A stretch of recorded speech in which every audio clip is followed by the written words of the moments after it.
जय हिंद साथियों, अभी आप देख रहे हैं सुजीत क्विज सेंटर और अभी हम लोग बिहार एसएससी के प्रैक्टिस सेट 8 का डिस्कशन करेंगे जो कि प्लेटफॉर्म पब्लिकेशन का है और इसके हर एक क्वेश्चन के बारे में पूरा डिटेल से जानेंगे। और इसका पीडीएफ जो है टेलीग्राम पर मिल जाएगा। टेलीग्राम का लिंक डिस्क्रिप्शन बॉक्स में दिया हुआ है, वहाँ जाकर के आप टेलीग्राम चैनल को भी ज्वाइन कर सकते हैं।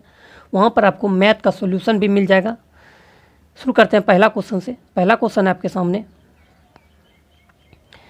इनमें से किस भारतीय राज्य की सीमाएँ चीन, नेपाल और भूटान से जुड़ी है? इसका राइट आंसर हो जाएगा सिक्किम। सिक्किम की सीमाएं जो है चीन, नेपाल और भूटान से जुड़ी हुई है। बात करें अगर सिक्किम की, तो सिक्किम जो है जनसंख्या के मामले में भारत का सबसे छोटा राज्य जो है ये आपका सिक्किम ही है। अगर अरुणाचल प्रदेश की बात करें तो म्यांमार के साथ सीमा साझा करने वाला सबसे लंबा सीमा साझा करने वाला राज्य की बात करें तो वो अरुणाचल प्रदेश हो जाएगा। और नागालैंड में ही आपका एक हॉर्नबिल उत्सव, जिसको कि त्योहारों का त्यौहार के नाम से जाना जाता है, तो ये नागालैंड में ही मनाया जाता है। और नागालैंड को जो है 13वां संविधान संशोधन के तहत 16वां राज्य का दर्जा दिया गया था 1963 ईस्वी में।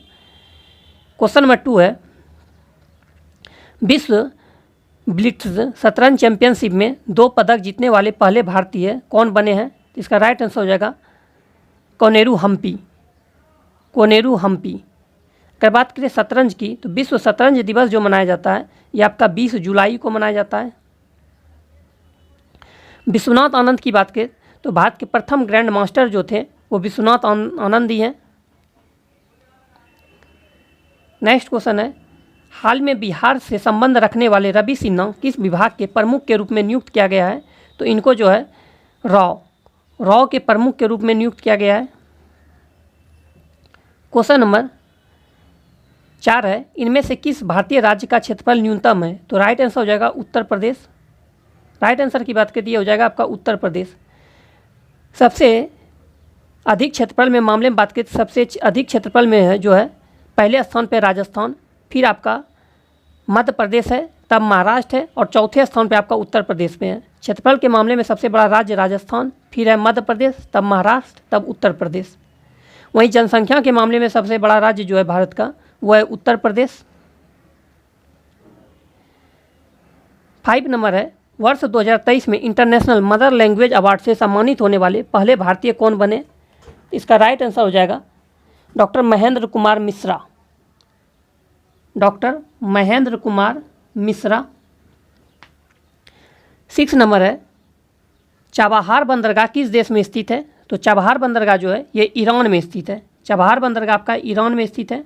अगर कुछ अदर बंदरगाह की बात करें तो एक हब्बन-टोटा बंदरगाह है जो कि आपका श्रीलंका में स्थित है। सितवे बंदरगाह म्यांमार में स्थित है। ग्वादर बंदरगाह पाकिस्तान में आपका। रॉटरडम बंदरगाह नीदरलैंड में है। विक्टोरिया बंदरगाह हांगकांग में है। सेंटोस बंदरगाह ब्राज़ील में है। हाइपा बंदरगाह इजराइल में है। निम्नलिखित में से कौन सा बिम्स्टेक का सदस्य है? तो बिम्स्टेक का सदस्य जो है वो श्रीलंका है। बात आई है बिम्स्टेक की, तो बिम्स्टेक का जो स्थापना हुआ था ये आपका 1997 ईस्वी में हुआ है बिम्स्टेक का स्थापना।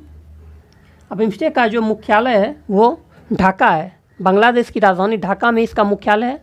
और बिम्स्टेक में जो सदस्य देश आते हैं वो आते हैं भारत, नेपाल, श्रीलंका, थाईलैंड, भूटान, म्यांमार और बांग्लादेश। फिर से देखिएगा, बिम्स्टेक के सदस्य देश की बात करें Bharat, Nepal, Sri Lanka, Thailand, Bhutan, Myanmar, Bangladesh. BIMSTEC का जो फुल फॉर्म होता है वो होता है bay of Bengal initiative for multi sectoral technical and economic cooperation. किस राज्य के लोहनक झील में बादल फटने से तीस्ता नदी में अक्टूबर 2023 के प्रथम सप्ताह में भयंकर बाढ़ आई? इसका राइट आंसर हो जाएगा सिक्किम। 8 नंबर हो जाएगा इसका राइट आंसर सिक्किम। नेक्स्ट है क्वेश्चन नंबर 9 है, भारतेंदु हरिश्चंद्र पुरस्कार किस क्षेत्र में योगदान के लिए दिए जाते हैं? ये हिंदी में यहाँ पे इसका राइट आंसर हो जाएगा हिंदी में जनसंचार माध्यम की पुस्तकों पर दिया जाता है। अगर भारतेंदु हरिश्चंद्र की बात करें तो भारतेंदु हरिश्चंद्र एक भारत दुर्दशा और अंधेरी नगरी, भारत दुर्दशा और अंधेरी नगरी पुस्तक के लेखक जो हैं भारतेंदु हरिश्चंद्र हैं। भारत दुर्दशा और अंधेरी नगरी।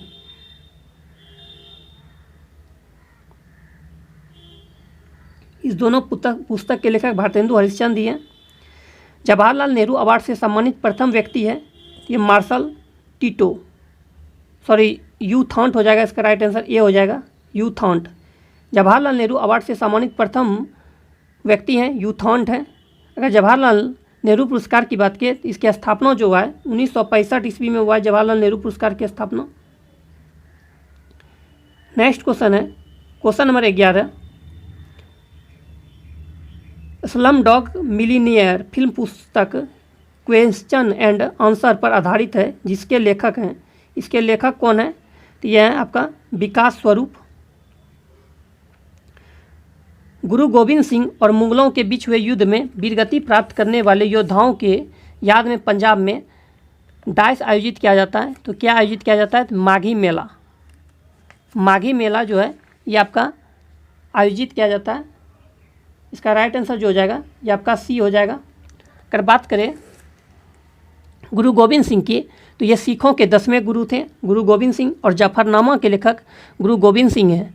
अगर गुरुओं के पद की बात करें, गुरु सबसे पहले आपका गुरु नानक हो जाएगा, फिर हो जाएगा अंगद, फिर अमरदास, तब रामदास, तब गुरु अर्जुन देव, तब हरगोविंद, तब हर राय, हरकिशन, गुरु तेग बहादुर, गुरु गोविंद सिंह। 10वें क्रम के हो जाएगा गुरु गोविंद सिंह। खालसा पंथ की स्थापना जो किए थे गुरु गोविंद सिंह ने ही किए थे।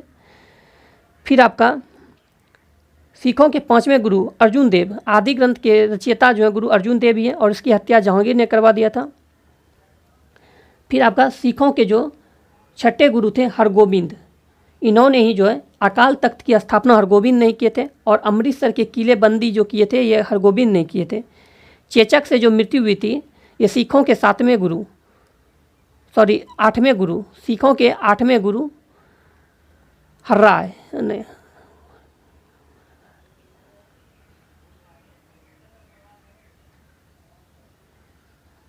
हरकिशन, हाँ गुरु हरकिशन, सिखों के 8वें गुरु जो हरकिशन थे उनकी मृत्यु जो है चेचक से हो गई थी।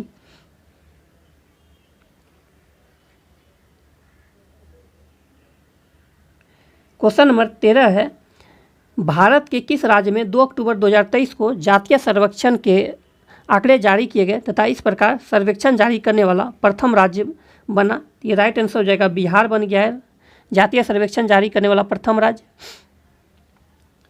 नेक्स्ट है, अक्टूबर 2023 की जारी हुनरू इंडिया लिस्ट में शीर्ष स्थान पर उद्योगपति को प्राप्त हुआ। ये शीर्ष स्थान जो प्राप्त हुआ है ये आपका मुकेश अंबानी जी को प्राप्त हुआ है, जो कि रिलायंस के मालिक हैं। नेक्स्ट है, किस भाषा की film 2018 everyone is an hero को 10वें ऑस्कर या एकेडमिक अवार्ड 2024 में सर्वश्रेष्ठ विदेशी फिल्म कैटेगरी में सम्मिलित होने के लिए भारत की ओर से आधिकारिक रूप से चुना गया है? ये हो जाएगा आपका मलयालम। क्या हो जाएगा? ये मलयालम। बात आई ऑस्कर पुरस्कार की स्थापना जो हुआ था ये कब हुआ है? 1929 ईस्वी में हुआ है, और ऑस्कर पुरस्कार जो ये अमेरिका के द्वारा दिया जाता है। फिर अगर बात करें शास्त्रीय, देखिए ये जो मलयालम शब्द जो है ये शास्त्रीय भाषा के अंतर्गत आ जाता है। वर्तमान में शास्त्रीय भाषा जो है ये 6 है। कौन कौन है? तमिल है, तेलुगु है, कन्नड़ है, मलयालम है, संस्कृत है और उड़िया है। तमिल, तेलुगु, कन्नड़, मलयालम, संस्कृत और उड़िया। देखिए तमिल को जो शास्त्रीय भाषा का दर्जा दिया गया है 2004 में, संस्कृत को 5 में, तेलुगु कन्नड़ को 8 में, मलयालम को 13 में, उड़िया को 2014 में। नेक्स्ट यहाँ से आपका मैथ है, ये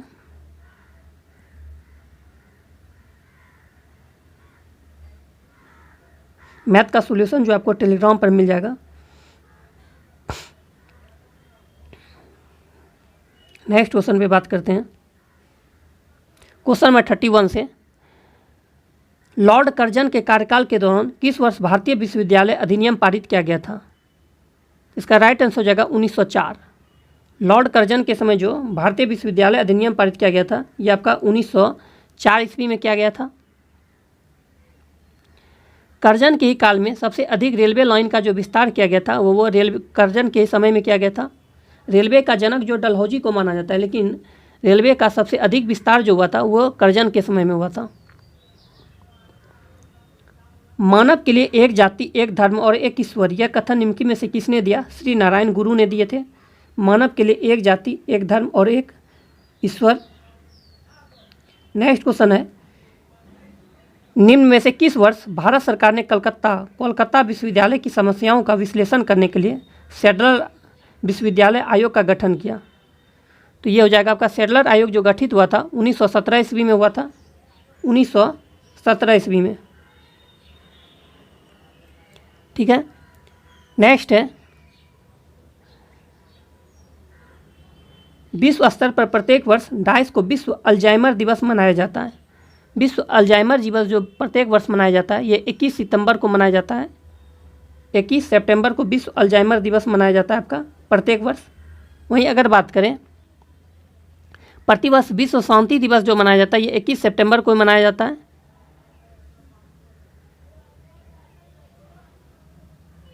निम्नलिखित में से किस भारतीय राज्य को पोलो खेल का उद्गमन स्थान माना जाता है? ये हो जाएगा आपका मणिपुर। पोलो खेल का उद्गमन जो हो जाएगा ये मणिपुर हो जाएगा। पोलो की बात करें, पोलो में खिलाड़ियों की संख्या जो होती है ये 4 होता है और वाटर पोलो में जो होता है ये 7 होता है। फिर अगर बात करें पोलो, तो एक एजरा कप, काफ़ी एग्जाम में आया हुआ क्वेश्चन है, एजरा कप। एजरा कप इसका संबंध जो है ये पोलो से ही है। Ezra cup, Radha Mohan cup, ये सभी खेल ट्रॉफी जो है एजरा कप और राधा मोहन कप, इस दोनों का संबंध पोलो से ही है।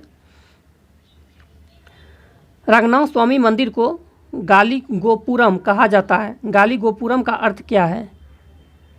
तो इसका राइट आंसर हो जाएगा पवन मीनार। रंगनाथ स्वामी मंदिर को गाली गोपुरम कहा जाता है। गाली गोपुरम का क्या अर्थ है? तो इसका राइट आंसर क्या होगा? पवन मीनार। अगर बात करें श्री रंगनाथ मंदिर, तो ये जो है रंगनाथ स्वामी मंदिर जो है ये आपका भगवान विष्णु को समर्पित है और ये तमिलनाडु में है। गोदावरी बेसिन का सबसे बड़ा जलग्रहण क्षेत्र निम्नलिखित में से किस राज्य में है? महाराष्ट्र में है। एक पवना सिंचाई परियोजना जो है ये गोदावरी नदी पर ही है महाराष्ट्र में। सॉरी, पवना सिंचाई परियोजना पवना नदी पर ही है महाराष्ट्र में। पोचमपाद सिंचाई परियोजना जो है ये और जायकवाड़ी ये जो है गोदावरी नदी पर है। गोदावरी नदी की अगर बात करें तो इसकी सहायक नदी जो है वैनगंगा, पैनगंगा, प्राणहिता, मंजीरा, सबरा, पूर्णा, वर्धा, ये सभी गोदावरी नदी की सहायक नदी है।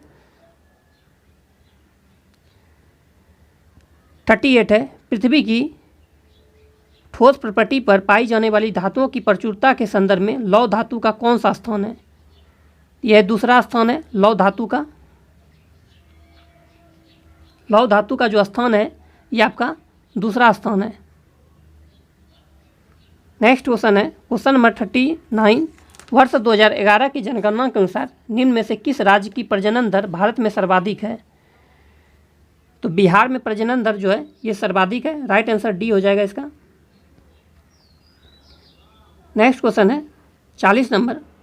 वस्तुओं के निर्यात और आयात के संतुलन को डाइस के रूप में संदर्भित किया गया है। किस रूप में किया गया है? व्यापार संतुलन के रूप में। वस्तुओं के आयात और निर्यात के संतुलन को व्यापार संतुलन के रूप में संदर्भित किया गया है। क्वेश्चन नंबर 11 है, सॉरी 41 है। शेरशाह सूरी का मकबरा डाइस में स्थित है। कहाँ पे है? सासाराम में। शेरशाह सूरी का जो मकबरा स्थित है ये सासाराम में स्थित है। निम्नलिखित में से किसने पूर्वोत्तर से भारत के स्वतंत्रता संग्राम में भाग लिया था? रानी गाइडिल्यू। रानी गाइडिल्यू ने भाग लिया था। Option number B. सिकंदरा जो आगरा का उपनगरीय क्षेत्र है डाइस के मकबरे से जुड़ा हुआ है। कहाँ से जुड़ा हुआ है? ये हो जाएगा अकबर। सिकंदरा जो आगरा का उपनगरीय क्षेत्र है डाइस के मकबरे से जुड़ा हुआ है, अकबर के मकबरे से जुड़ा हुआ है। राइट आंसर बी हो जाएगा इसका। अकबर का अगर मकबरा की बात करें इस्लामिक, बौद्ध और जैन वास्तुकला पर आधारित है।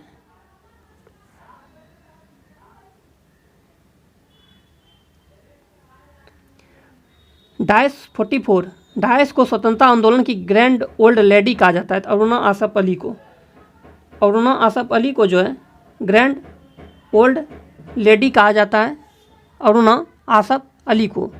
बात करें अगर सरोजिनी नायडू की, तो उत्तर प्रदेश की प्रथम महिला राज्यपाल सरोजिनी नायडू है और 1925 के कानपुर अधिवेशन की अध्यक्षता करने वाली प्रथम भारतीय महिला भी है। उषा मेहता की बात करें तो भारत छोड़ो आंदोलन के दौरान रेडियो का प्रसारण करने के लिए उषा मेहता को जाना जाता है। और विजया लक्ष्मी पंडित की अगर बात करें, यूएनओ की अध्यक्ष चुने जाने वाली विश्व की पहली महिला एवं भारतीय महिला जो थी ये विजया लक्ष्मी पंडित ही थी। किस प्रकार की फसलें मिट्टी की उत्पादकता बढ़ाती है? दालें। दालें जो है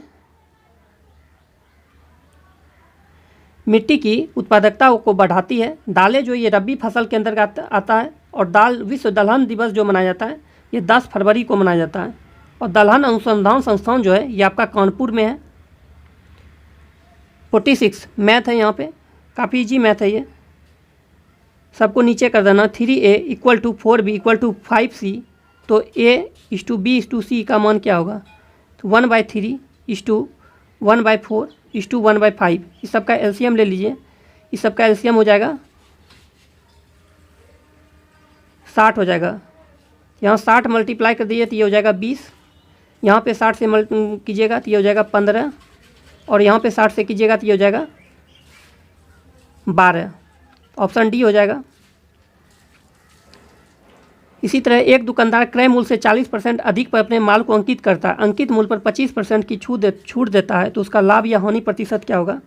तो क्रय मूल्य 100 इससे अधिक अंकित करता है तो 140 हो जाएगा। इस पर 25% की छूट देता है तो 75/100 हो जाएगा। ये हो जाएगा 25 या 75 और 25 चौके 100 हो जाएगा। 4 से काटिएगा, 4 तिहाई 12 और 2 हो जाएगा, 4 पंचे 20, 5 तिहाई 15 और 3 तिहाई 9, 1 10। इसे देखिए 5% अधिक है तो 5% लाभ हो जाएगा। ये राइट आंसर डी नंबर हो जाएगा। इसी तरह ये सारे मैथ हैं, इसका सॉल्यूशन टेलीग्राम पर मिल जाएगा आपको। नेक्स्ट मैथ पे बात करते हैं, ये रीजनिंग है। यहाँ पे क्वेश्चन नंबर 61 से है, निम्नलिखित पहचाने की निम्नलिखित में से कौन सा कथन सही है? इसका राइट आंसर हो जाएगा डी। डी सही है। डी में कौन कौन है? 1, 2 और 3। एक क्या करता है? ICAR मूंगफली अनुसंधान निर्देशालय का मुख्यालय जूनागढ़ में स्थित है। ICAR तोरिया और सरसों अनुसंधान निर्देशालय का मुख्यालय भरतपुर में स्थित है। ICAR सोयाबीन अनुसंधान निर्देशालय का मुख्यालय इंदौर में स्थित है। निम्नलिखित कथनों में से कौन सा कथन सही है? तो ए नंबर जो सही है। राज्यसभा के 12 सदस्यों को राष्ट्रपति द्वारा नामित किया जाता है। राज्यसभा के 12 सदस्यों को किसके द्वारा नामित किया जाता है? राष्ट्रपति के द्वारा नामित किया जाता है। नेक्स्ट है, निम्नलिखित में से कौन स्वतंत्र भारत के प्रथम वित्त मंत्री थे? स्वतंत्र भारत के प्रथम वित्त मंत्री की बात करें, ये हो जाएगा RK Shanmukham Shetty. C number RK Shanmukham Shetty हो जाएगा इसका राइट आंसर।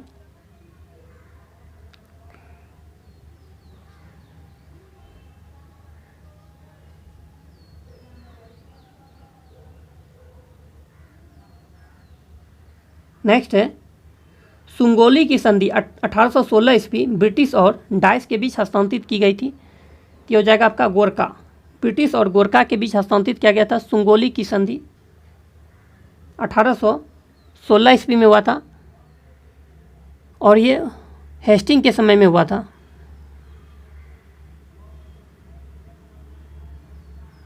अगर बात करें सुंगोली की संधि जो हुआ था 1816 ईस्वी में हुआ था। सुंगोला की संधि जो हुआ था ये 1750 ईस्वी में हुआ था। और सालाबाई की संधि जो हुआ था ये 1782 ईस्वी में हुआ था। सुंगोली 1816 में, सुंगोला की संधि 1750 में और सालाबाई की संधि 1782 ईस्वी में। म्यांमार का प्रमुख धर्म कौन सा है? तो ये जाएगा बौद्ध धर्म। म्यांमार का प्रमुख धर्म जो है ये बौद्ध धर्म है, डी नंबर। अगर बात करें म्यांमार की राजधानी जो है ये न्यू पैताव है। अब म्यांमार के सीमा साझा करने वाला भारतीय राज्य की बात करें अरुणाचल प्रदेश, नागालैंड, मणिपुर, मिजोरम है। सबसे लंबी सीमा साझा जो करता है ये आपका अरुणाचल प्रदेश करता है। 66 है। पोलैंड की मुद्रा क्या है? पोलैंड की मुद्रा जो है ये जलौटी है। पोलैंड की मुद्रा क्या है? जलौटी है। पोलैंड की बात आई, पोलैंड की राजधानी की बात करें तो वार्सा है। अगर बात करें येन, तो जापान की मुद्रा जो है ये येन ही है, ऑप्शन नंबर बी। सिंधु लिपि निम्नलिखित में से किस ओर लिखी जाती है? सिंधु लिपि जो लिखी जाती है ये दाईं से बाईं लिखी जाती है, दाईं से बाईं। सिंधु लिपि जो लिखी जाती है ये दाईं से बाईं लिखी जाती है। वहीं अगर बात करें ब्राही लिपि, ब्राही लिपि जो है वो बाईं से दाईं लिखी जाती है।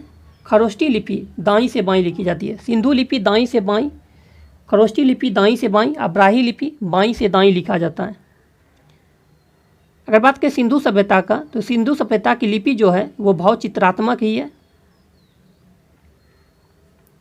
1896 में राजीव गांधी की सरकार ने लोकतंत्र के लिए पंचायती राज संस्थानों का पुनरुद्धार और विकास पर एक समिति की नियुक्ति किसकी अध्यक्षता में की? तो एलन सिंघवी समिति की अध्यक्षता में किए थे, एलन सिंघवी समिति।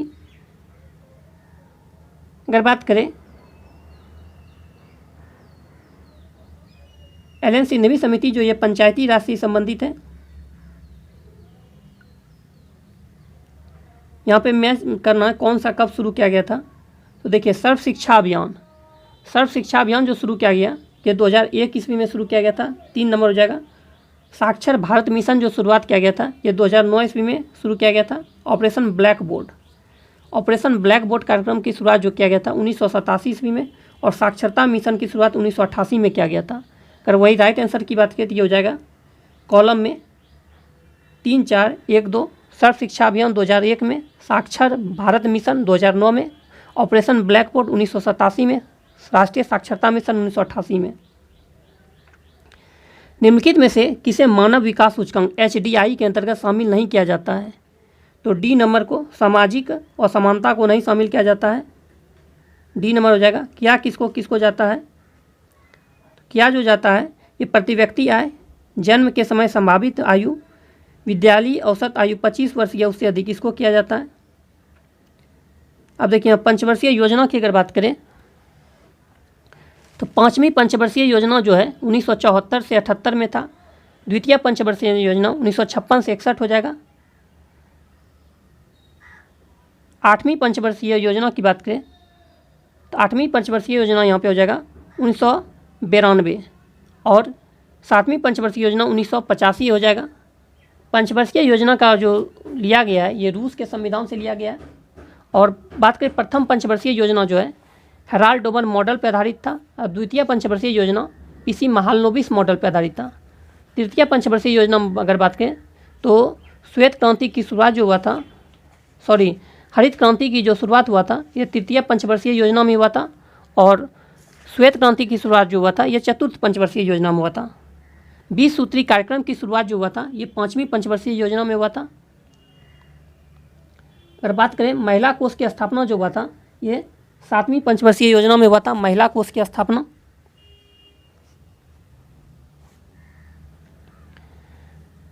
फिर आपसे पूछ देगा कि 7वीं पंचवर्षीय योजना का प्रारूप किसने तैयार किया था? रामकृष्ण हेगड़े ने किए थे। अगर फिर बात करें अगर सीरियल क्रम से, प्रथम पंचवर्षीय योजना जो चला था ये 1951 से 56 था। द्वितीय पंचवर्षीय योजना 56 से 61 चला था। तृतीय पंचवर्षीय योजना 1966 से प्रथम पंचवर्षीय योजना 1951 से 56, द्वितीय पंचवर्षीय योजना 1956 से 61, तृतीय पंचवर्षीय योजना 1961 से 66।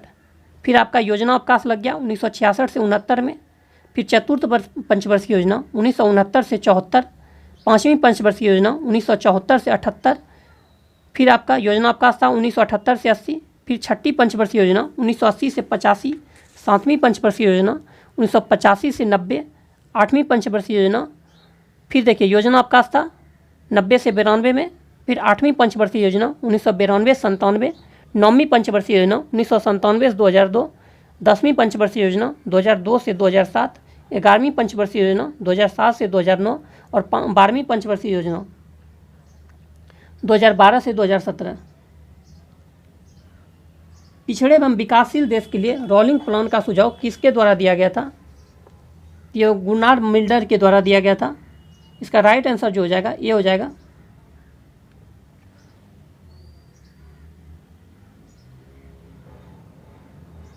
राइट आंसर जो हो जाएगा ये हो जाएगा, गुनार मेंडल ने दिए थे।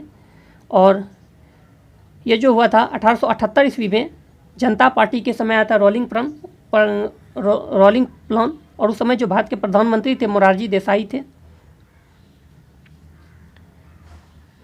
राजनीति स्वतंत्रता राष्ट्र के लिए जीवनदायी होता है, यह कथन किसने कहा था? ये अरविंद घोष ने कहे थे। राजनीति स्वतंत्रता राष्ट्र के लिए जीवनदायी होता है। निम्नलिखित में से किस लोक नृत्य का संबंध असम से नहीं है? तो काठी लोक नृत्य का संबंध जो है असम से नहीं है, इसका संबंध जो है ये मध्य प्रदेश से है। काठी लोक नृत्य जो है ये मध्य प्रदेश से है। नट पूजा, चोंगली, बिहू, ये सभी का संबंध जो है असम से ही है। वर्ष 1962 में किसने the history of ocean basins प्रकाशित किया, जिसने प्लेट विवर्तनिक के सिद्धांत को रेखांकित किया, जिसे बाद में सागर नितल प्रसरण कहा गया? ये हो जाएगा Harry Hammond Hayes. Harry Hammond Hayes. यहाँ पे देखिए 4 शब्द दिए गए हैं, इनमें से 3 किसी न किसी तरह से समान है। एक असमान है, उस असमान शब्द का चयन करें। ये असमान जो हो जाएगा ये हो जाएगा दूरी, लीटर, मिनट और किलोग्राम, ये सभी मात्रक है।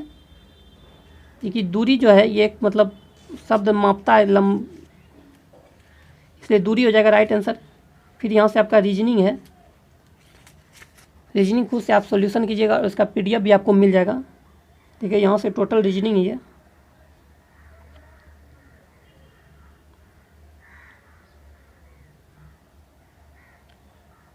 नाइन्टी 91 से देखिए, भारतीय संविधान में 2022 के संशोधन के माध्यम से निम्नलिखित में से किस समुदाय को भारतीय सरकार द्वारा अनुसूचित जनजाति का दर्जा दिया गया? तो ये आपका 1, 2, 3 यानी राइट आंसर हो जाएगा डी नंबर।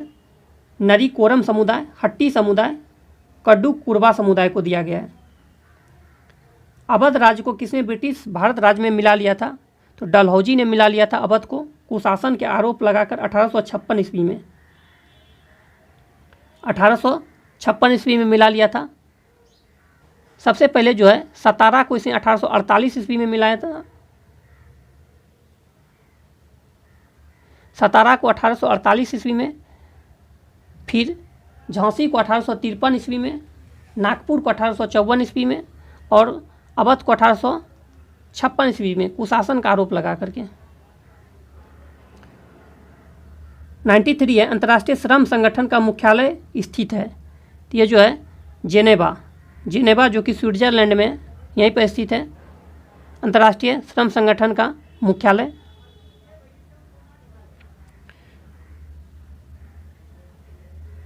वुड विलेस घास स्थल पाए जाते हैं? तो एक दक्षिणी अफ्रीका में पाया जाता है वुड विलेस घास स्थल। अगर बात करें कुछ अदर घास स्थल की बात करें तो देखिए सवाना घास का मैदान जो है अफ्रीका में, कैंपोस ब्राज़ील में, लानोस वेनेजुएला में है, प्रेरी उत्तरी अमेरिका में है, पंपास अर्जेंटीना में, वेल्ड अफ्रीका में, डाउन्स ऑस्ट्रेलिया में, स्टेपी यूरेशिया यानी एशिया, यूक्रेन, रूस, चीन, ये सभी आ जाएगा। फिर पॉर्कलैंड की बात करें, पॉर्कलैंड जो ऑस्ट्रेलिया में है, कैटम्बरी न्यूजीलैंड में, पटाना श्रीलंका में, पुस्ताज घास के मैदान जो है हंगरी में है, पुस्ताज जो ये हंगरी में है। फिर आपका मर्ग जो है ये जम्मू कश्मीर में, गुलमर्ग या मर्ग।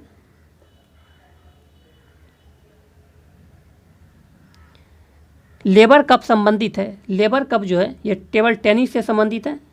लेबर कप जो है टेनिस से संबंधित है।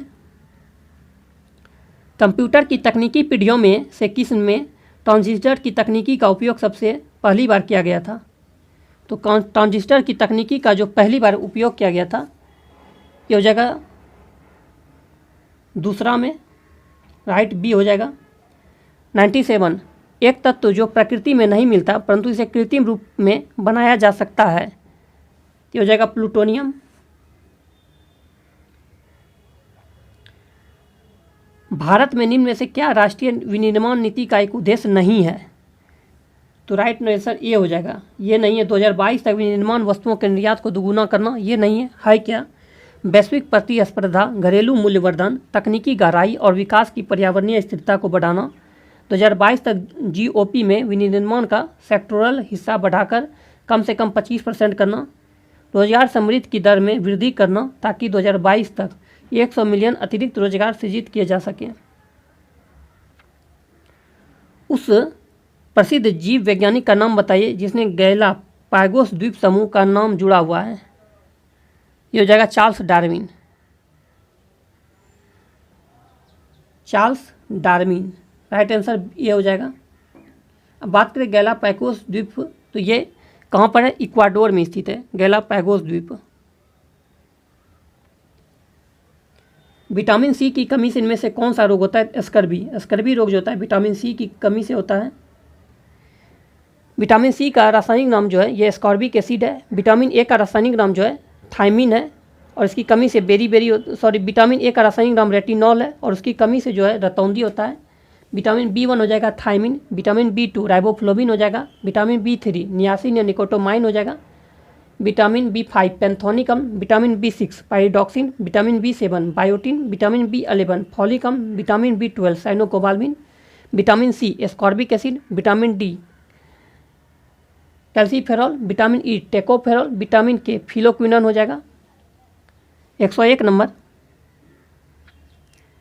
निम्नलिखित में से कौन सा एक विषाणु जनित रोग है? तो विषाणु से जो होता है ये डिप्थीरिया रोग जो है ये विषाणु जनित रोग है डिप्थीरिया। और डिप्थीरिया से जो प्रभावित होता है ये गला प्रभावित होता है। यहाँ पे जो है ये आपका मैथ है, इस साइंस का फिजिक्स का। 103 देखिए, किसी आहार श्रृंखला में दोषी स्तरों की संख्या को निम्नलिखित में से कौन सीमित करता है? ये जो सीमित करता है ये उच्चतर पोषी स्तरों पर ऊर्जा में कमी होना। भारत में वायु प्रदूषण की रोकथाम और नियंत्रण अधिनियम कब लागू हुआ था? 1981 ईस्वी में लागू हुआ था ये। 105 है, एंटीटॉक्सिन का इंजेक्शन किसकी रोकथाम के लिए दिया जाता है? टिटेनस की रोकथाम के लिए दिया जाता है एंटीटॉक्सिन का इंजेक्शन। यहाँ से फिर आपका रीजनिंग है, इसका PDF जो टेलीग्राम पर मिल जाएगा, टेलीग्राम पर जाकर के इसका आप खुद से बना सकते हैं। नेक्स्ट क्वेश्चन देखिए, 121 से हम लोग बात करते हैं। निम्नलिखित में से कौन से रोकथाम सामान्यतः कार्बनिक यौगिकों के लिए सही है? इसका राइट आंसर हो जाएगा D नंबर 2 और 4। 2 क्या कहता है? ये विद्युत के अल्पचालक होते हैं। 4 कहता है इनके अणुओं के मध्य प्रबल आकर्षण बल नहीं होते हैं। निम्नलिखित में से कौन विद्युत का सबसे अच्छा चालक है? चांदी। चांदी जो है विद्युत का सबसे अच्छा चालक होता है। निम्नलिखित में से कौन सा गुणधर्म सामान्यतः आयनिक यौगिकों के द्वारा प्रदर्शित नहीं किया जाता? ठोस अवस्था में विद्युत चालकता जो है यह प्रदर्शित नहीं किया जाता है। पराबैंगनी UV क्षति से पादपों की रक्षा करने वाला वर्णक है फाइकोसाइनिन। आंसर ये हो जाएगा इसका। पराबैंगनी किरणों की क्षति से पादपों की रक्षा करने वाला वर्णक जो है यह फाइकोसाइनिन है। निम्नलिखित में से औसत का प्रकथन पर चयन कीजिए। औसत क्या है इसमें? तो 125 का D नंबर जो है, बाद में प्रत्यावर्ती धारा में प्रत्येक 1/100 सेकंड के पश्चात दिशा परिवर्तन होता है, ये गलत है। निम्नलिखित में से किसके द्वारा निश्चित रूप से किसी दूरदर्श ऊंचे भवन की दूरी लंबाई का प्रतिबिंब देखा जा सकता है? उत्तल दर्पण के द्वारा देखा जा सकता है केवल।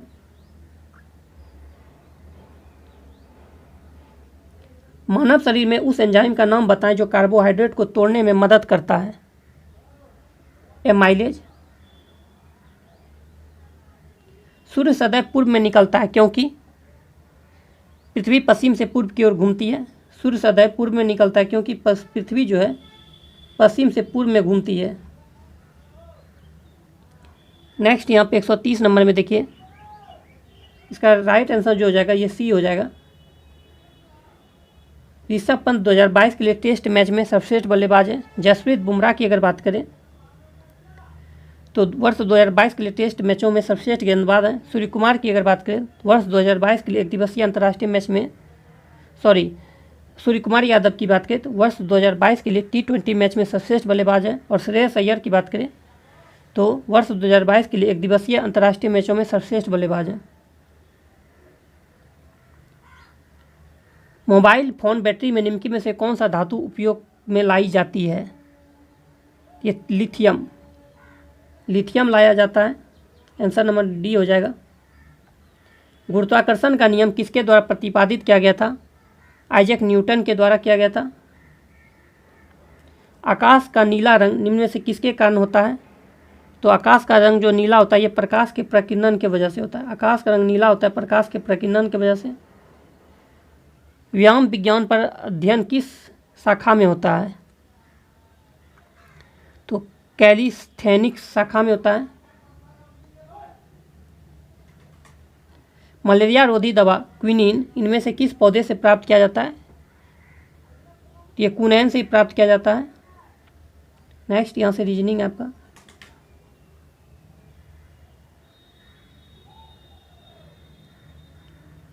इसका सॉल्यूशन भी टेलीग्राम पर आपको मिल जाएगा। देखिए यहाँ पे इसका आंसर दिया हुआ है। वीडियो आपको कैसा लगा कमेंट्स बॉक्स में ज़रूर बताएं। अगर वीडियो अच्छा लगा हो चैनल को सब्सक्राइब कीजिए, लाइक कीजिए, दोस्तों में शेयर कीजिए।